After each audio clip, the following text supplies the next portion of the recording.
Hello guys, welcome back to my channel. এটা আমাদের বাড়ি থেকে কালী পুজো হচ্ছে। এখন রাত্রি বাজে 1:30, না 1:30 না, 1:49 হয়ে গেছে। সে দেখো প্যান্ডেলটা, এই যে এটা হচ্ছে আমাদের পিসি, এটা জেঠিমা, এই যে ঠাকুরমশাই এখন এসছে পুজো করতে।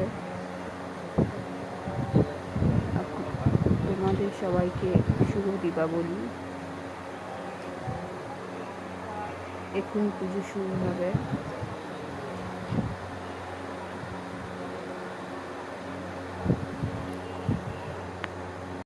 তোমরা দেখতে থাকো। আমার এই ভিডিওটি ভালো লাগলে একটু লাইক করবেন, শেয়ার করবেন এবং কমেন্ট করবেন, বলবেন যে ঠাকুরটা কেমন হয়েছে বন্ধুরা।